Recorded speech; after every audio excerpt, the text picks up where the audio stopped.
테니스 하면서 말씀드리도록 하겠습니다. 우리는 도시 속에서 살아가면서 도시가 문자로 가득했다는 사실을 잘 인지를 하지 못합니다. 도시란 물리적으로 만들어진 건축 외형과 그에 따라서 이루어지는 가시적인 그냥 어떤 물질적 요소로 구성된 것으로 이해를 한단 말이죠. 그런데 가만히 생각해 보면 도시는 다양한 어떤 문자와 기호들로 가득 차 있습니다. 도시의 외부 경관에 보시면 간판, 특히 네온타임, 전광판 이런 것들에서 나타나는 그런 문자들 뿐만 아니라 예를 들어서 여기나 사람들이 많이 오가는 실내 공간이나 통로에도 많은 문자들이 있습니다. 그 문자들은 물론 우리가 보지 않으려고 하면은 안 보일 수도 있죠. 그것은 상당히 수동적인, 필요적인 어떤 작물이다라고 할 수가 있습니다. 그러나 그 문자들은 끊임없이 우리들에게 무언가를 의미한다라는 것이죠. 물론 그 의미는 문자 그 자체의 의미이기도 하지만 문자로서 표현되는 그 어떤 의미들을 만들어내는 생산하는 주체, 인간이나 또는 요즘은 그 주체라고 해서 꼭 인간뿐만 아니라 비인간 사물들도 주체라고 하는데, 예를 들어서 시도등이라든지 또 도로의 어떤 표시 같은 것들은 우리들에게 끊임없이 무언가를 요구를 한다는 것이죠. 어떤 의도를 가지고 그 문제들이 만들어져 있고 그 문제는 그 내용과 또 다른 한편의 기호를 통해서 우리들에게 뭔가를 요구하고 있다라고 할 수 있습니다. 그래서 그것을 어떻게 얘기할 것이냐라는 것을 말씀을 드리고, 그 다음에는 문자 그 자체가 아니라 하더라도 도시는 전체가, 도시 공간 전체가 우리가 책을 보면은 책의 지면처럼 서민들이, 우리의 조상들이 만들어 놓은 어떤 텍스트다라고 이야기를 할 수가 있을 것 같습니다. 그것은 건축물 하나하나가 우리의 문자에 해당될 수도 있겠지만 또한 문자들 간의 문맥으로서 어떤 콘텍스트로서의 어떤 우리의 삶에 대한 배경입니다. 그 전체적인 어떤 질서 속에서 도시 공간이 만들어지는 것을 볼 수가 있습니다. 이러한 도시 공간이 텍스트로서 어떤 의미를 가지는가, 그리고 그 속에서 인간은 어떤 그 의도나 어떤 기업 정체성을 가지고 그 도시 공간에 서열된 텍스트를 이해할 수 있겠는가, 이런 이야기를 또 말씀드렸습니다. 또 한편으로는 현재 이 장소는 어떻게 그 서울 전체가 맡을 수도 있겠고, 또 어떤 것은 달동에도 그렇습니다만 어떤 대단히 달동 같은 인간의 삶이 켜켜이 누적되어서 그 삶의 흔적들이 최곡 사여지는 공간이다라고 할 수가 있습니다. 그런 공간들을 문재인 도시가 가지면서 끊임없이 다시 복원하거나 재생하거나 또 새롭게 만들어 나가는 과정들이 연속적으로, 그러나 상당히 또 때로는 단절적으로 이루어지기도 합니다. 그러한 도시와 가지면서 도시 근로 환경을 지키는 가정은 모든 의미하느냐, 결국 그 시대의 지배권력의 어떤 힘을 반영한 것이다라고 이야기를 할 수가 있을 것 같습니다. 그리고 마지막으로 자본과 권력의 힘을 반영하고 있는 도시 공간을 우리가 어떻게 인간의 공간으로 만들어서 우리의 삶을 보다 더 풍요할 수 있는 그런 공간으로 만들어 나갈 것이냐, 그 마지막의 우리가 설정을 해서 이야기를 해보도록 하겠습니다. 이 네 가지 이야기들 그냥 부수 없이 연결되는 것처럼 보이지만 쭉 한번 들어보시면 나름대로 그것을 캐는 어떤 뭔가 맥락이 있을 거라고 생각을 합니다. 자, 그래서 우선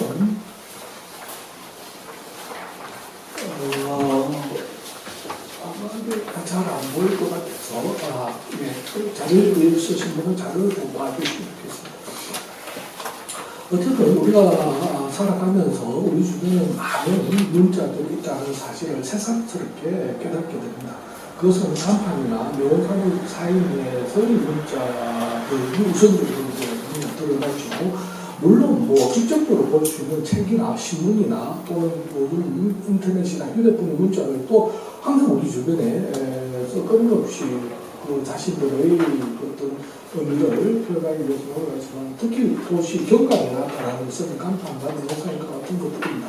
이들은 소비자들에게 어떤 정보, 상품 정보를 전달하면서 소비를 촉진하기 위한 것이라고 볼 수가 있겠죠.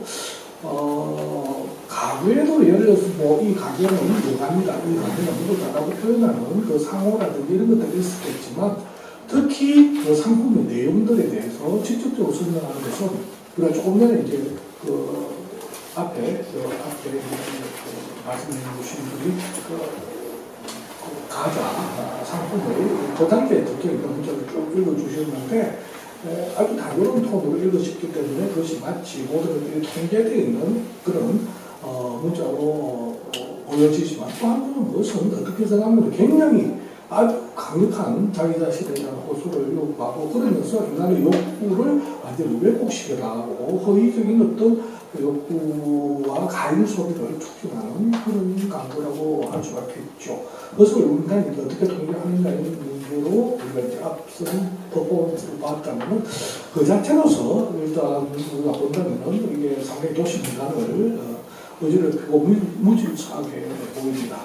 그런데 이제 점차 우리 사회가 야만 사회, 뭐 어쨌든 모든 사회가 야만 사회에 있는 걸 재단하기 때문인지는 모르지만은, 그 간판에 있는 그 크고 작고 엄청나게 뭐 다양한 형태의 간판들을 어떻게 해서든 적절하게 잘 통제를 해가지고, 특히 우리나라 간판은 엄청나게 커요. 그 간판들이 이제 규격화시키는 그런 과정, 그리고 그것을 좀 더 이제 뭐 미적으로 아름답게 보이는 것처럼 보이는 그런 형태를 이제 통제를 하면서, 또 다른 한편으로는 저렇게 등장하는 광고판들, 특히 이제 도시 외벽에 붙어 있는 전광판 같은 것들이 이제 새롭게 등장을 하게 됩니다.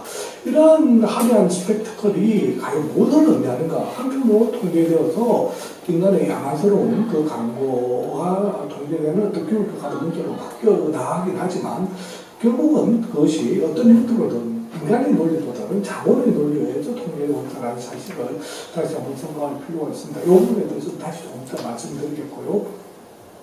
뿐만 아니라 그 외에도 문자로 직접 나타나는 문자 외에도 여러 가지 기호들이 도시 공간에 나타나는데, 그 기호의 대표적인 예는 도로 표지판과 도로면에 쓰여져 있는 다양한 화살표라든지 뭐 신호등까지 포함하는 그런 것들이라고 할 수가 있습니다. 그런 신호들은 물론 인간이 만들어 놓은 인공물이고, 그것은 인간에 의해서 통제되는 거지만, 또 거꾸로 보면 그 표지판들이나 신호등, 기호 이런 것들은 다시 인간을 통제하는 어떤 그 팩트로서 작용을 합니다. 그게 이제 최근에 들어서 뭐 행정 네트워크 이론이라든지 뭐 이런 데서부터 지금 이들을 놓고 있는데요.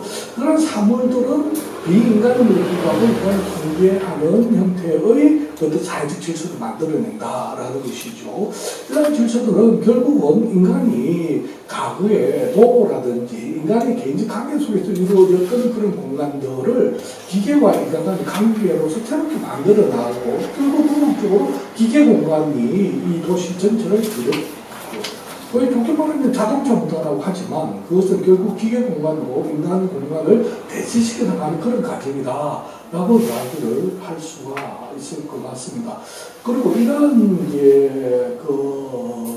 기계 공간은 기계의 리듬에 의해서 만들어지는 그런 공간이거든요.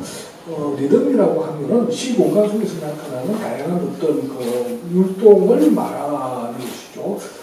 예를 들어서 이제 공장내 공업이 시작이 되면은 그 기계가 돌아가는 소리에 맞춰서 인간의 행동들 모든 게 이제 이루어지는 것처럼, 공장이 이제는 도시 전체로 확장되어서 도시 내에서 이루어지는 신호등의 일정한 주기에 따라서 인간이 행동이 가라면 가고 서라면 쓰고 이런 형태의 어떤 규율로 바뀌게 된다라고 할 수가 있습니다. 물론 다른 한편으로 우리가 볼 수 있는 광장이나 거리의 문자라는 것은 단순히 이러한 기계를 위한 또는 자본을 위한 문자만 있는 것이 아니라 우리 자신을 표현하는 문자들도 상당히 많이 나타나기도 합니다. 특히 우리 자신을 표현하기 위한 강당을 모임에서 시위를 한다든지 그럴 때 우리가 현수막을 들고 예를 들어서 뭐 플래카드를 들고 또 깃발을 들고 나아가는 그런 경우들은 우리 자신의 존재감과 정체성과 우리가 요구하고자 하는 어떤 주장적인 것을 담아내는 것이다 라고 할 수가 있겠죠. 그러면서 그런 문자들은 우리의 요구에 대해서 의사소통을 할 수 있는 어떤 도구로서 공적 공간이 이제 만들어지게 되는 것인데, 그때 도시는 앞서 자본의 기회의 공간하고 또 다른 인간의 공간, 의사소통의 공간으로 바꿔나가는 거라고 생각을 할 수가 있습니다. 그런 면에서 봤을 때 결국 이제 도시공간에 나타난 많은 문자들 간의 어떤 경쟁도 그 속에서 나타나는 것이고, 우리가 더 큰, 어떤 문자가 더 큰 힘을 가지도록 할 것이냐의 문제는 우리 자신이 어떻게 실천할 것이냐의 문제와 관련된다라고 할 수가 있겠습니다. 자, 그러면은 이제 이러한 문자의 생산과 소비가 오늘날 자본주의 사회에서 어떤 의미를 가지는가에 대해서 간략하게 말씀을 드리도록 하겠습니다.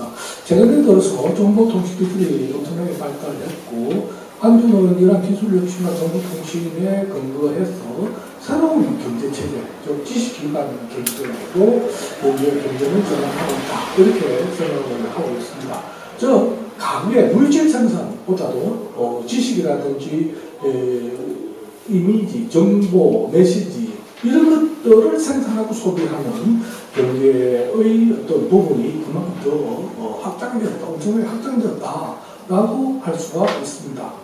물론 이러한 어떤 그 비물질적 생산과 소비는 한편으로는 그 자체로도 또한 상품이지만 또 다른 한편으로 그 속에서 포함되어 있는 어떤 문자 속에 포함되어 있는 또는 메시지 속에 포함되어 있는 어떤 이미지를 또는 의미를 전달하려고 하는 것이다 라고 볼 수가 있겠죠. 이런 점에서 보면 과거 산업사회는 우리가 그때도 기술이 중요한 역할을 했겠죠. 지식도 있어야 되고 정보도 있어야 되고 했는데 그것은 물질 생산을 위한 어떤 고도로서의 기술이고 지식이라 하는 것입니다. 그런데 이제 탈산업화로 오면서 오늘날 지식이나 또는 정보 뭐 이런 것들은 그 자체가 하나의 상품이 되어가는 것이죠. 그리고 이런 상품들이 특히 조금 전에 우리가 본 도시의 건조 환경의 외형을 완전히 새롭게 바꿔놓고 있는데, 이런 면에서 외형은 굉장히 아름다운 스펙터클로 장식되고 있지만 그것은 결국 자본주의 사회에서의 새로운 경제 양식을 보여주는 것이라고 할 수가 있습니다.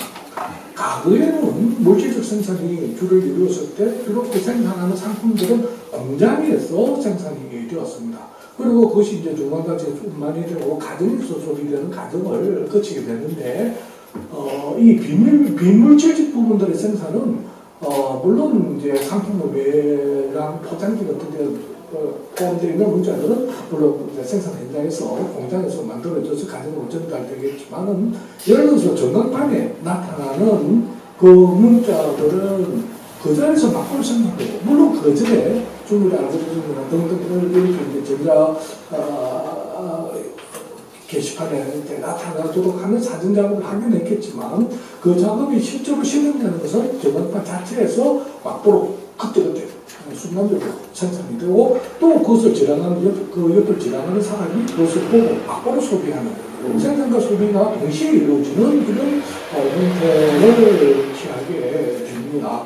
그런 점에서 이러한 비물질적 부분들의 생산은 도시사회 전체에서 이루어지고, 공장이라는 특정한 부분에서의 상품 생산이 도시 전체로 확대되는 이런 과정으로 설명을 할 수가 있을 것 같습니다. 이제는 뭐 과거처럼 생산은 공장에서 소비는 가정에서 이런 것이 아니라 물론 생산은 물질적 생산은 물론 나름대로 이루어지고 그것에 부여된 어떤 상징적인 문자들도 당연히 이제 공장에 이루어지지만, 그것을 훨씬 넘어서서 공장이라는 경계를 넘어서서 도시 전체로 생산 비물질적 품들의 생산과 소비가 확장되고 있다라고 할 수가 있습니다. 이런 자본주의를 인지 자본주의다라고 이야기를 합니다. 이런 자본주의는 조금 전에 이야기한 것처럼 지식기반 경제라든지 정보 경제라든지 이런 데에서 나타나는 여러 가지 소프트웨어들 이런 데에 대한 관심을 전대로 한국을 이제 이 비물질적 생산성이라고 하지만 또 한편으로는 이제 문화가 자본에서 포섭되는 이런 과정을 거치고 있다라고 합니다. 자, 이런 상황에서 그러면 우리가 이 도시공간을 가르치고 있는 이런 비물질적 생산과 소비 가능 속에서 이 상황을 어떻게 이해하고 우리 나름대로 새롭게 그것을 우리의 입장에서 그것을 해석할 것이냐라는 것인데 파트와 네그리라는 사람이 공통체라는 책을 썼습니다. 그 책이 몇 번째 있는데요. 그거에 하면은 이 공통체라는 것은 모든 사람들에게 사용이 개방된 공통재화를 의미합니다. 최근에 들어서 공유재, 공유경제, 공적 재화, 공공공간 뭐 이런 공공성에 대한 강조가 새롭게 이루어지고 있는데 이런 공공성은 신자유주의 체제 하에서 기존의 공공성을 갖고 있었던 사물이나 여러 가지 상품들을 여러 가지 이제 어떤 자산들을 민영화하고 사유화하고 상품화하는 그런 과정에 대응하는 논리로서 이 공통재 또는 공유재에 대한 새로운 이 관심이 정대하고 있습니다. 이러한 공통체는 우리가 만들어내는 문자를 또 육식을 하고 문자가 이 의미를 전달하는 전체의 분위기라든지 그 문자를 통해서 만들어지는 사람들 간의 상호관계라든지 또는 사람과 사물 간의 관계라든지 이러한 관계성까지도 사실은 다 공유재라고 할 수가 있습니다. 따라서 탈산업도시에서의 도시 경관은 인위적인 어떤 공통제로 가득 차 있고 이러한 공통제들은 어떤 그것을 생산하는 소비 주체, 생산하는 주체와 소비 주체가 따로 있는 것이 아니라 결국 그것은 공적 공간에서 나타나는 행위이고 그 과정 속에서 이루어지는 여러 가지 활동들은 당연히 개인의 어떤 자산의 자본의 그 어떤 축적이라든지 개인의 자산으로서 취급될 것이 아니라 공공재로 이용되어야 된다라고 할 수가 있다는 것입니다. 물론 우리가 이제 이 과정에서 상당히 혼란스러운 부분은 특히 문화적 전환 또는 뭐 인지자본주의 또는 더 나아가서 다양한 형태로 나타나는 이 화려한 스펙타클 같은 경우는 한편으로는 상품으로 생산되지만 외형적으로 보자면 굉장히 화려하고 예술적인 것처럼 보이게 됩니다. 또 실제로 상당 정도의 예술이 그 속에 포함되어 있다고 할 수가 있겠죠. 그러니까 자본주의와 예술의 결합체로서 우리 도시경관을 이해할 수가 있을 텐데요. 여기에서 우리는 이 예술적인 요소들을 어떻게 하면은 예술이라는 것은 자기 자신을 표현하는 것이고 상품이라는 것은 물신화된 어떤 그 타자에서 만들어지는 내가 생산했지만 타자에서 그것이 그 통제될 뿐만 아니라 그것이 결국은 인간의 개개인의 행동을 새롭게 조건 지우는 그런 물질화된 어떤 조건으로서 나타나는 것이죠. 그런 것들을 이제 극복하기 위해서 우리는 이 도시에서의 도시 경관에 대한 그런 이해가 필요한데 거기에 대해서 도시 공간을 작품으로 이해해야 된다라는 이야기가 있습니다. 이때 작품은 물론 예술적인 작품을 말하는 것인데 단순히 예술성, 심리성 이런 것을 가미한 어떤 도시 공간만을 이야기하는 것이 아니고 자기 자신이 만드는 도시 이 공간들은 도시에서 살아가는 사람들이 만들어낸 공간이라는 것이죠. 그렇게 되었을 때 이 자신이 만들어 놓은 이 공간의 경관, 공간의 분위기 이런 것들은 당연히 자기 자신이 새롭게 그것을 어떻게 재구조하고 재생산할 것인지에 대해서 의사결정과 거기에 대한 그 실행 과정에서의 주체가 되어야 된다라는 점이 강조될 수가 있습니다.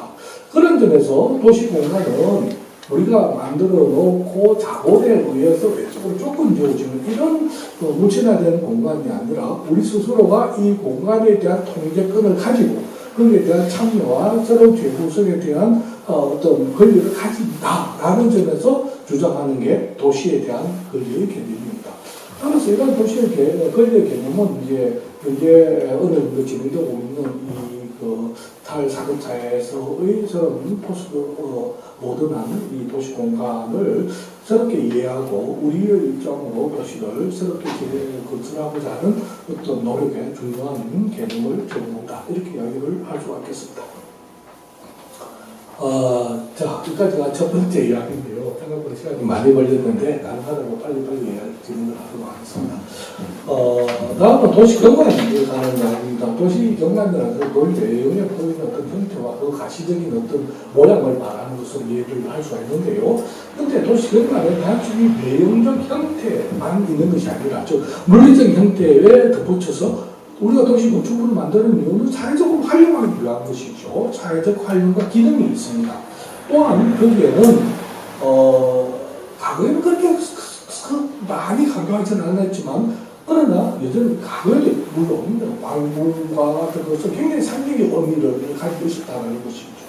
이 세 가지가 결합되는 것이 도시경관이라고 이야기를 할 수가 있습니다. 도시경관에 대한 그 학문적 연구는 뭐 여러 분야들에서 하겠지만, 예를 들어서 물리적 형상은 주로 이제 건축에서의 설계와 사회적 활동에 대해서는 지리학이나 도시사회학이라든지 또는 상징적 의미에 대해서는 문학이나 예술, 역사, 특별시 등에 대한 설명을 구현하기도 합니다.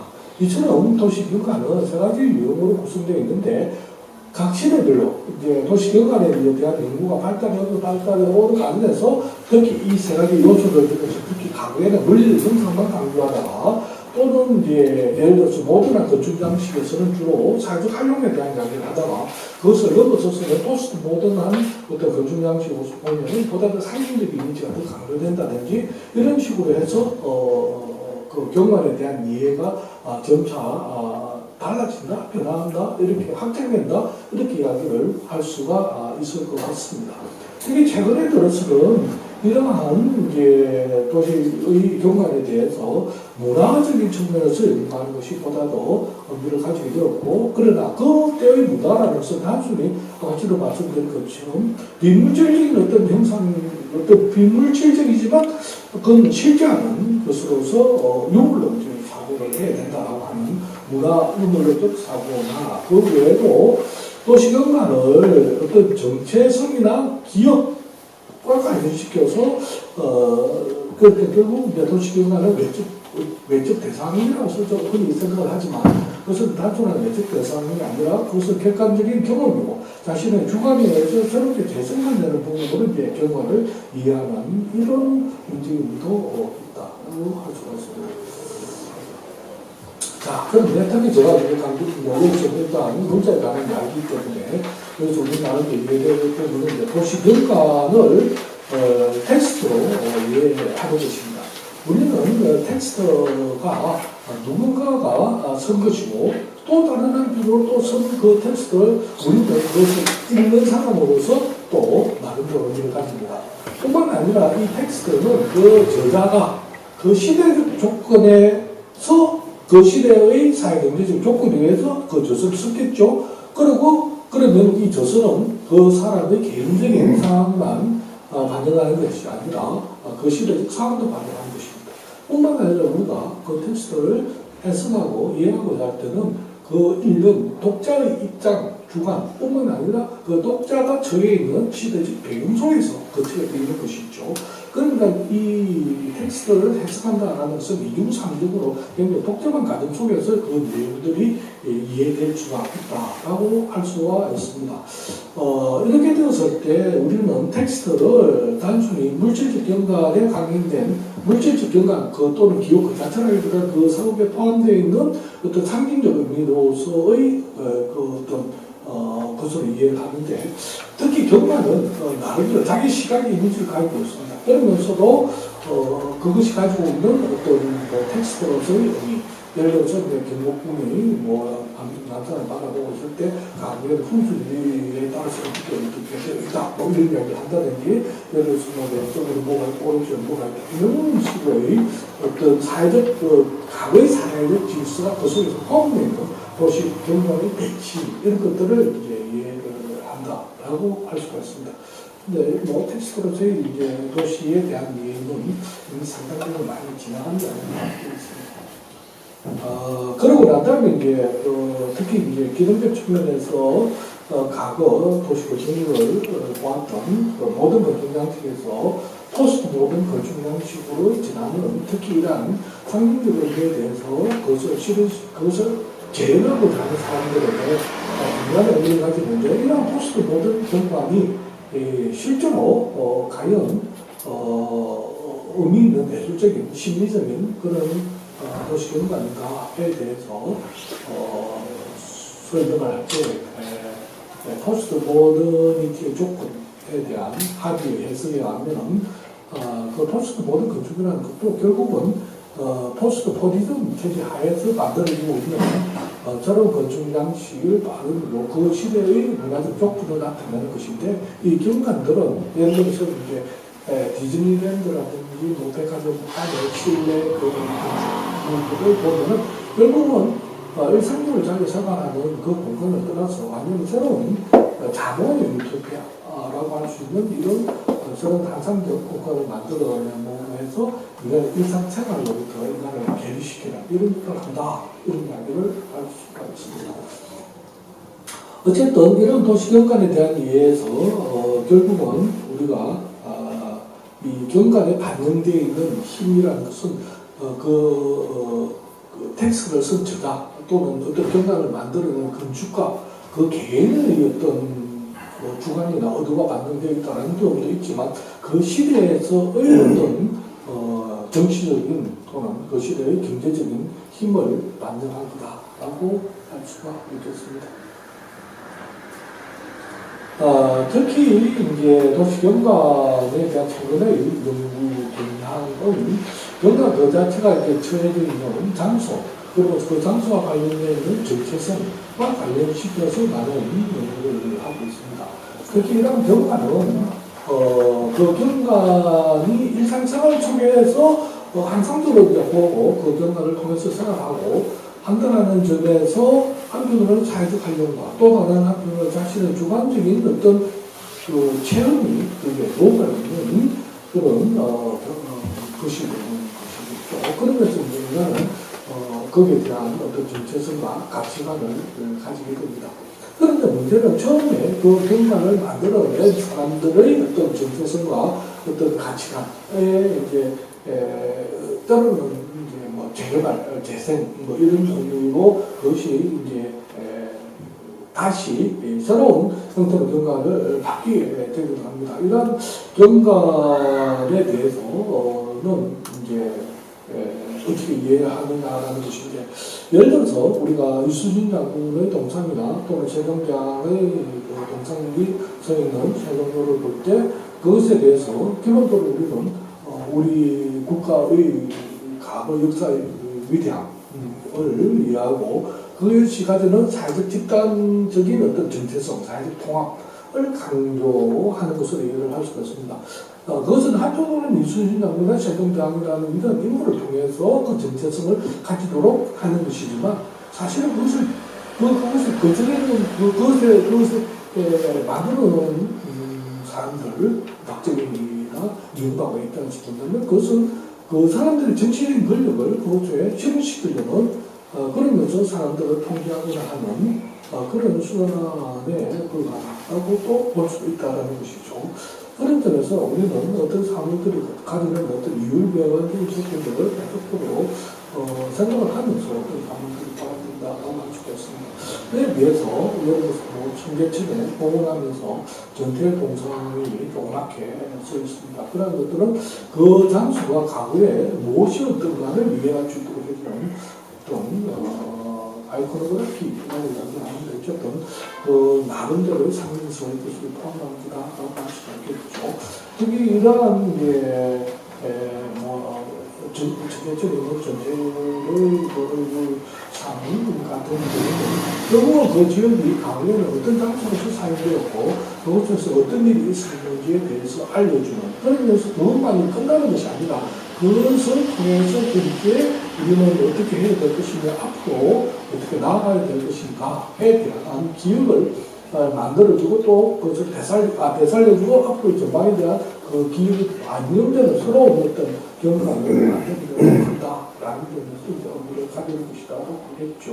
물론 이러한 기업과 정체성에 관한 이야기를 할 때도 역시 누구의 기업과 누구의 정체성이 보다 더 많이 반영되느냐라는 점에서 본다면은 결국 도시 경감은 그 시대적으로 힘 관계를 반영하는 어떤 결과물이다 이렇게 이야기를 할 수가 있을 것 같습니다. 자, 이러한 도시 경감을 우리가 직접 예를 들어서 오민동이라든지 서촌이라든지 서울시의 어떤 한 장소를 우리가 경감을 탐방을 한다라고 생각을 해봅시다. 그렇게 되었을 때 이 탐방을 하는 중요한 어떤 계기가 되는 것은 물론 자기 자신이 뭐 그냥 호기심이나 개인적인 것으로 생각해버릴 수도 있을는지 모르겠지만 그 호기심이나 개인적인 어떤 관심에는 결국 과거의 역사에 대한 그 이해와 그것이 공간적으로 어떻게 누적되어 왔는가를 알고자 하는 관심이라고 할 수 있고, 그리고 그 관심은 단순히 그 관심으로 끝나는 것이 아니라 현재 내가 처해 있는 위치와 어디에 있으면 또한 앞으로 우리는 어떻게 나아가야 될 것인가에 대한 어떤 전망으로 이어지는 것으로 이해를 할 수가 있습니다. 서촌 지역에 대해서는 뭐 저보다 더 잘 알고 계시기 때문에 그 생각을 하지 않겠습니다만, 특히 이 서촌 지구에 사실은 제가 그 공룡족발 사건에 대해서 제가 대구에 살고 있습니다.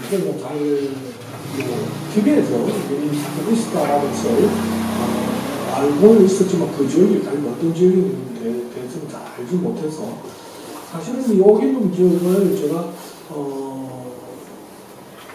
한 46년, 7년 전, 1971년에 제가 제주를 했는데 여기서 종로학원까지, 오기동에서 종로학원까지 쭉 걸어 다녔습니다. 아침마다. 그러면서 이제 이 동네에 제가 어디 살았는지를 한번 확인해 보고 싶었는데 결국은 못 찾았습니다.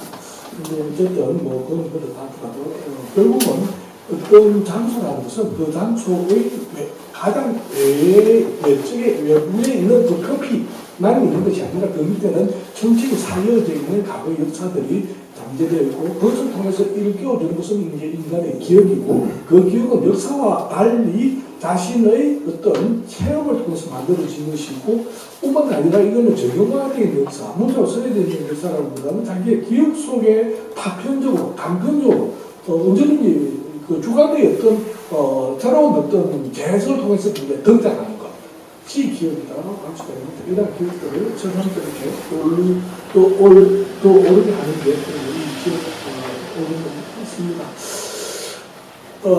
그런데 이제 이 지역이 최근에 들어서 이른바 공중독발 사건이 이제 등장하면서 이른바 젠트리피케이션의 대표적인 사례 중에 하나로 이름을 날리게 되었습니다.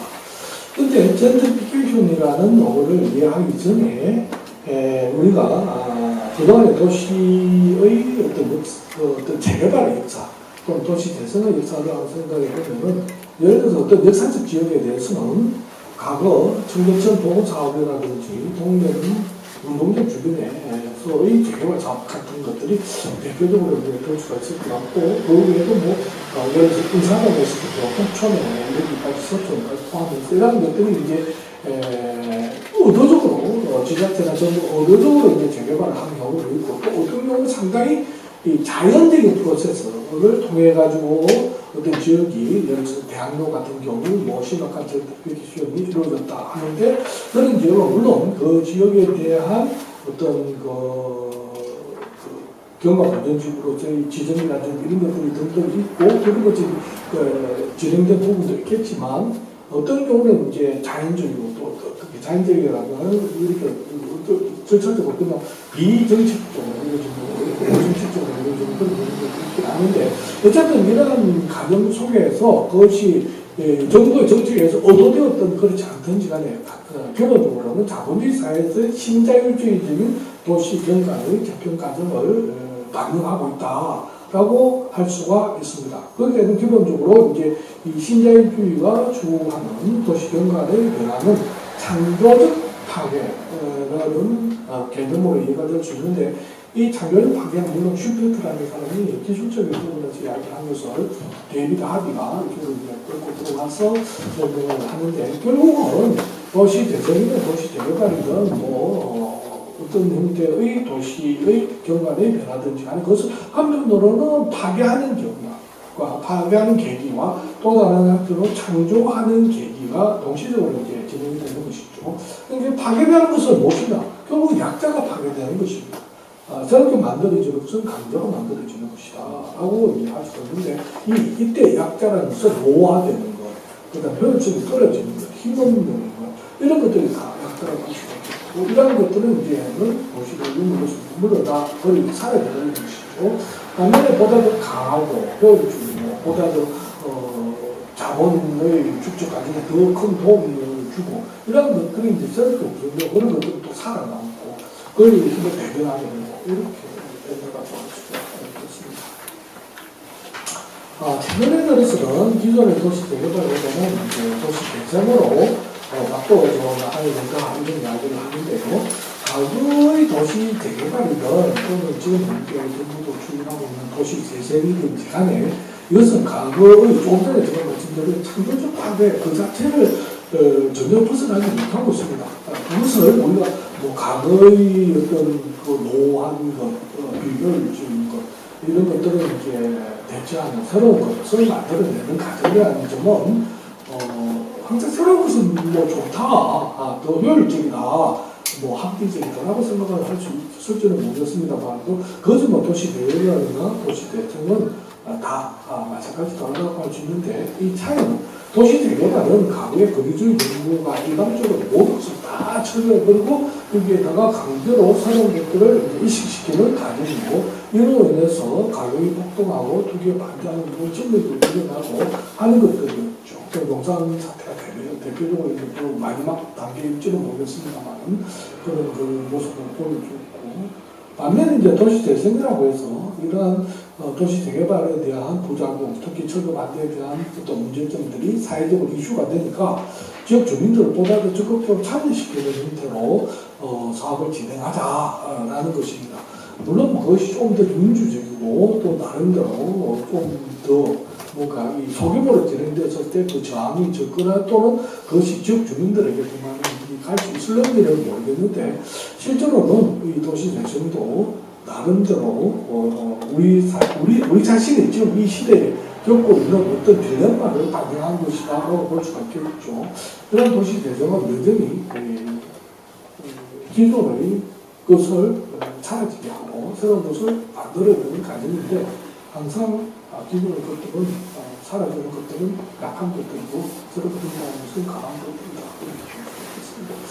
특히 이제 꼭 도시 재생 과정뿐만 아니라, 그러니까 정책적으로 추진되는 도시 재생 과정뿐만 아니라 일반적인 도시 재생 과정에서도 젠트리피케이션이 나타나게 됩니다. 젠트리피케이션이라는 말은 젠트라는 말은 이제 젠트의 젠트라는 뜻인데, 처음에는 해충, 재활성화 이런 용어를 쓰다가 그냥 요즘은 적절하게 번역된 용어가 보니까 젠트리피케이션이라고 씁니다.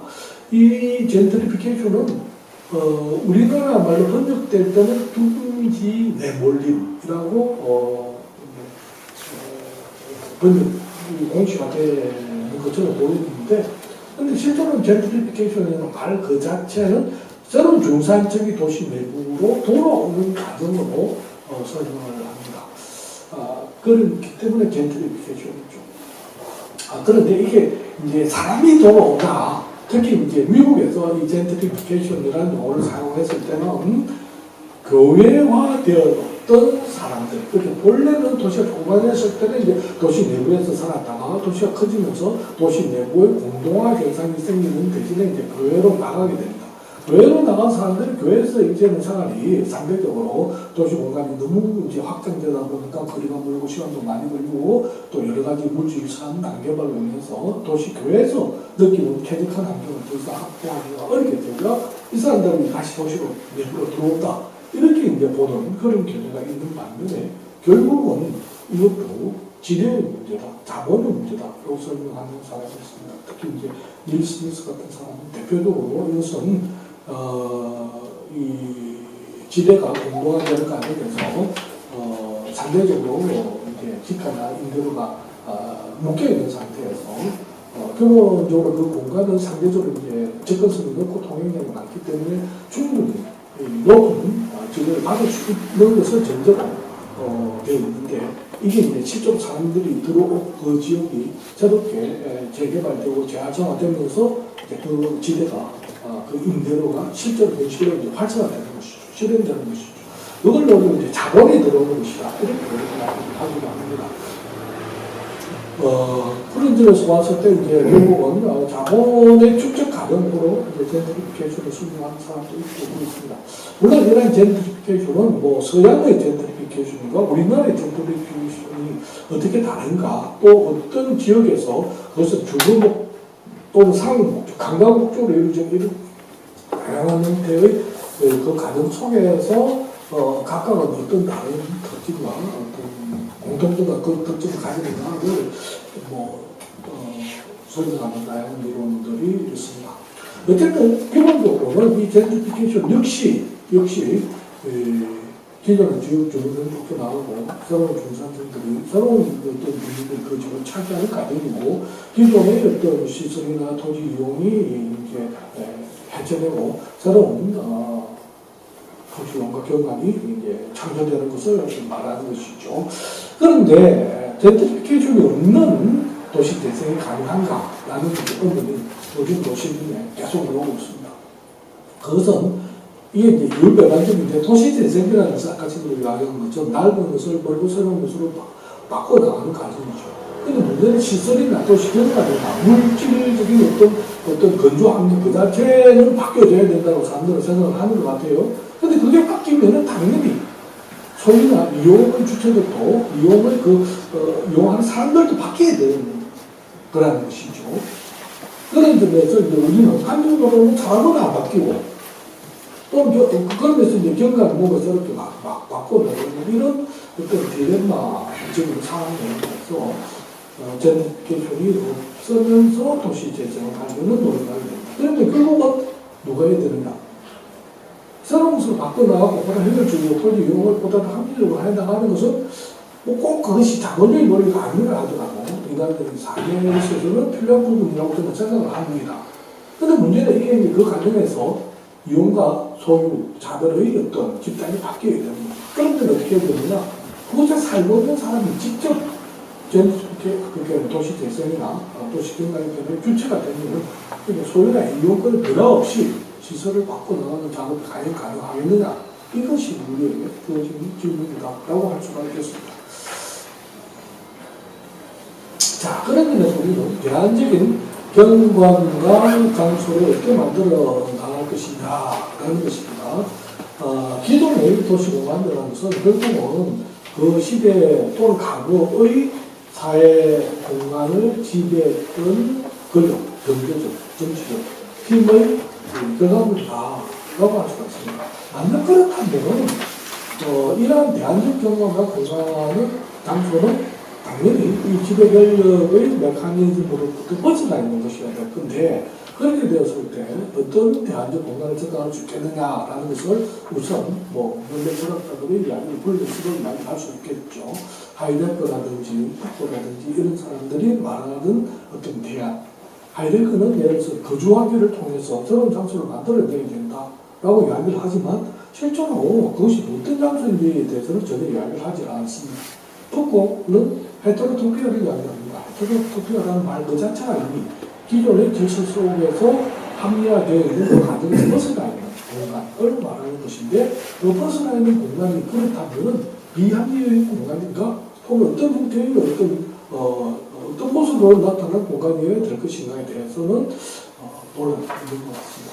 자, 그렇게 되었을 때 우리는 대안적 도시 공간을 어떻게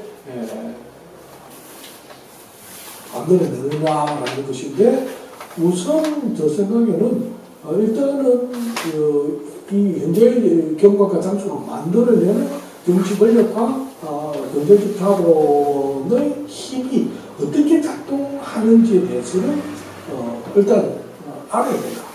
그런데 하이든크나 포커는 조금 이제 나름대로는 그것이 정치적 어떤 권력이 어떻게 작동하는가를 쓰는 것 같다 한데, 예를 들어 하이든크 같은 경우는 전혀 뭐 그런 말이 없습니다. 그런데 이런 어떤 그 경제의 문제, 경제의 경관과 장치에 작동하고 있는 이 메커니즘을 제대로 이해를 못하면 그것을 벗어나기 위한 실천도 어렵다고 생각합니다. 뿐만 아니라 이제 결국은 이 대안적 장소를 만들어낸다고 할 때 그것은 인간의 자율성이 보장되는, 그리고 인간 그 거주하기의 의미에서 본다면 인간 스스로 만들어내는 가치에 의해서 그 가치가 실현되는 어떤 공간으로서 이루어져야 될 것입니다. 그런 데 대해서 볼 때 여러 가지 문제가 도저히 안되고 있는데 일단 충분히 하고요. 일단은 기존의 자유공간적 질서와 이미지에서 벗어나야 된다라는 것입니다. 아까 전에 이야기했던 기존의 질서라는 것은 자본의 질서, 기계의 질서, 뭐 권력의 질서 이런 것들인데 그것을 올바르게 직시하면서 올바르게 그것을 벗어나려면 새로운 가치관과 실천이 필요하다라고 생각을 합니다. 이 실천이라는 것이 결국 정치이죠. 정치가 제도화된 정치를 말하는 것이 아니라 우리가 일상적으로 하는 이 정치를 말하는 것, 실천을 하는 정치입니다. 이 정치 또는 우리가 어떤 무언가를 요구하면서 싸울 때 우리는 기본적으로는 그 속에 자기 자신의 어떤 아픔이나 고통을 전제로 하고 있습니다. 뭔가를 요구할 때 그것은 자기 결핍을 전제로 하고 있는데, 그러면서도 때로는 굉장히 보편적인 인권을 보장하라 뭐 이런 식의 이제 정의로운 사회 뭐 이런 이야기를 하게 되는 것이죠. 그런데 이러한 것들은 상당히 이제 자신의 개인적 요구와 보편적 가치관의 괴리감이 있다라고 할 수가 있습니다. 그와 마찬가지로 우리는 어떤 정치를 요구할 때, 어떤 정치적인 어떤 영상을 선택할 때 국가적이고 적극적인 전 세계적인 차원을 생각할 수도 있겠지만, 모든 정치의 실천 현장은 장소에서부터 장소 특정적인 어떤 요구사항으로부터 출발한다라고 이야기를 할 수가 있겠죠. 그러면서 우리는 국가적으로 또는 세계적으로 작동하는 이 정치적인, 경제적인 힘의 메커니즘을 올바르게 이해할 필요가 있다라고 하고, 그리고 이러한 장소에서의 어떤 대안적 정치는 그런 점에서 장소에서부터 시작해서 전 세계적인 또는 보편적 가치로 나아가는 것이 필요한데, 요즘은 이 장소의 정치에서 출발해서 보편적 가치로 나아갈 때 우리는 이 보편적 가치 자체가 무엇인가에 대해서도 한번 생각해 볼 필요가 있습니다. 정의, 해방, 자유 뭐 이런 다양한 이야기들을 이야기를 하지만 이러한 개념들은 지나치게 비상적이다라고 할 수가 있겠죠. 그러나 또 다른 한편으로 완전히 어떤 장소, 개인의 어떤 자기 이해관계에 매몰되는 형태의 어떤 가치도 적절하지 않다라고 할 수가 있습니다. 물론 국제적인 주민운동이나 불풀이운동 이러한 것들은 굉장히 중요한 의미를 가지지만, 문제는 우리가 아름다운 장소에 출발을 했다 하더라도 보편적 가치로 나아갈 때 그 가치관이 이 두 가지를 결합한, 즉 장소적 가치와 지구적 가치를 결합시키는 다양한 또 뭔가 좀 새로운 대안적 가치관을 만들 필요가 있는데, 저는 그것이 이제 공동체주의나 생태주의나 세계시민주의나 이런 것들이라고 생각하는데, 이러한 것들은 결국은 어떤 그 국지적인 어떤 장소에서부터 출발해서 자신의 이해관계를 반영하면서 그것이 전 세계로 나아갈 수 있는 그런 가치관이 필요합니다. 또한 이런 가치관의 전제를 들어서 자신의 개인적인 요구를 할 때 거기에서 가장 중요한 이제 요구를 전달시키는 규모라고 할까요? 이게 이제 권리의 개념인데, 도시에 대한 권리의 개념은 과거 시민권의 개념하고 완전 비슷한 것처럼 보이지만 권리의 개념이 이게 상당히 불교적인 개념이니까 유엔 권리서는 권리 잠정 이런 데서 하는데 그것을 보면 특히 그러한데, 권리라고 하는 것은 특히 이제 국민국가에서 국가가 그 국가의 구성원들한테 한편으로는 부여하는 권리, 또 다른 한편으로는 의무를 전제하는 것입니다. 그런데 이제 현대사회에서는 국가의 경계가 확장되거나 또는 완화되면서 다양한 이제 국경을 왔다 갔다 하는 그런 국가적인 어떤 이동성이 이제 활발하게 전개되었을 뿐만 아니라 또한 아까 지금도 이야기한 것처럼 우리가 기존의 이제 장소성과 또 다른 한편으로의 어떤 보편적, 그렇게 특수성과 보편성 간에서 이 문법적인 것이 아니라 이것을 결합시킬 수 있는 힘으로서 어떤 그 요구, 규범적 요구를 정당화시키는 것이 개념이 필요한데 그것을 도시에 대한 권리로 이해를 할 수가 있을 것 같습니다. 그런 점에서 시민권에서 도시권으로의 전환에 관한 요구가 중요하다라고 이야기를 합니다.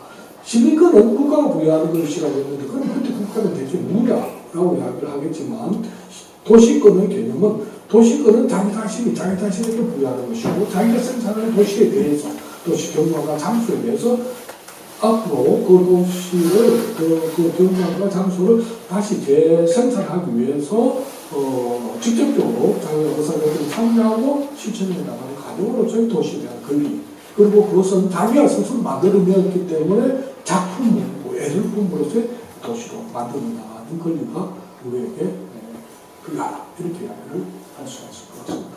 저 이야기 마치겠습니다.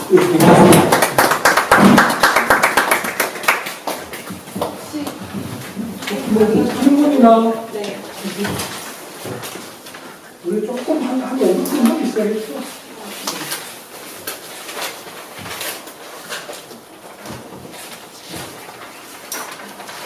저희가 거기를 가지고 못 끓였거나 너무 어렵거나 또 너무 잘했거나 못 끓일지 모르겠습니다. 그래서 대단히 고맙습니다.